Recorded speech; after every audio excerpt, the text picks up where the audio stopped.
আসসালামু আলাইকুম বন্ধুরা, সবাই কেমন আছেন? আশা করি ভালো আছেন। এই যে দেখুন আমার ক্ষীরটা তৈরি করা হয়ে গেছে। এখন আমি এই যে দেখুন ক্ষীরের পিঠাটা বানাচ্ছি। এই যে দেখুন আমার এখানে হচ্ছে এই যে ক্ষীরের ইটা হয়ে গেছে দেখুন।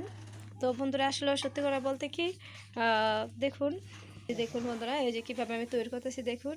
এই যে দেখুন আসলে এক হাতেই সামলাইতেছি, এক হাতেই সব কিছু করতে হচ্ছে, তো তাই আর কি দেখাতে ভালো করে পারতেছি না বন্ধুরা। দেখুন আমরা কিভাবে পিঠাটা আসলে তৈরি করি। এটা হচ্ছে ক্ষীর, আর এখানে হচ্ছে যে এটা দিলাম, এটা পরে এখান থেকে দেখেন চামিচটা, বাট এখান থেকে এটা দেবো না, একটু হয়ে নিক তারপর আপনাদেরকে দেখাচ্ছি বন্ধুরা প্লিজ। এই যে দেখুন কীভাবে আমি বানাচ্ছি বন্ধুরা। এই যে আমি দেখেন এই যে ক্ষীরটা দিচ্ছি, এই দেখুন ক্ষীরটা আমি কীভাবে দিচ্ছি দেখুন। আপনারা আমি কীভাবে বানাচ্ছি একটু দেখতে থাকুন। আসলে আপনারা কীভাবে বানান সেটা আমি জানি না, অবশ্যই আমি এভাবেই বানাচ্ছি। আজকে আর মাটির চুলা বানাচ্ছি না, আজকে একটু গ্যাসের চুলা নিয়ে দেখতে তো পারতেছেন কীভাবে আমি তৈরি করতেছি পিঠাটা, একটু দেখুন আপনারা। তো বন্ধুরা যারা পারেন তো পারেন, না যারা না পারেন প্লিজ এভাবে একটু দেখে নেবেন কীভাবে আমি বানাচ্ছি, একটু এভাবেই চেষ্টা করবেন, অবশ্যই পারবেন, ঠিক আছে।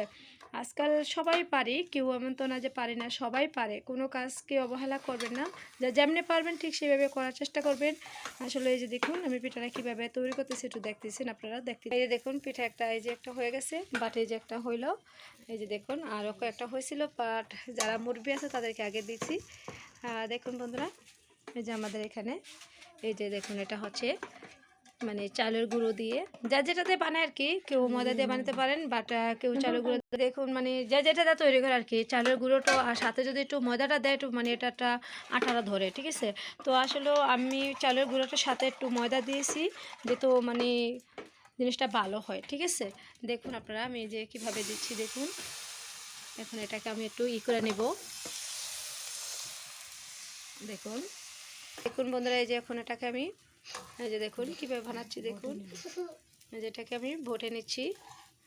আসলে এই ক্ষীর পিঠাটা সবচেয়ে ফেভারিট আমার।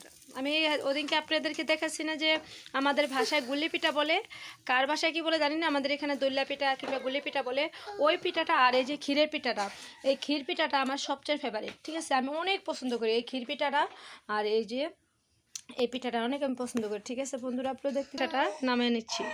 এই যে দেখুন 3টা পিঠা হয়ে গেছে অলরেডি। তো আপনারা দেখুন আমার পিঠাটা কেমন হয়েছে বন্ধুরা বলবেন প্লিজ। যে আরেকটা আমি দিচ্ছি দেখুন বন্ধুরা, এই যে পিঠাটা আরেকটা দিচ্ছি, এই যে দেখুন, এই যে দেখুন কত সুন্দর করে বানাচ্ছি। আসলে এটাতে অনেক সুন্দর হয় মানে কড়াইয়ের থেকে, এটা তো অনেক ভালো হচ্ছে দেখুন। আমি তো আগের ভিডিওতে দেখছেন অবশ্যই কড়াইতে বানাইছি। দেখুন এখানে দুধ হচ্ছে, এই যে দেখুন এখানে দুধ, এটা আমাদের মানে বাচ্চারা আবার দুধ ছাড়া পাচ্ছে না।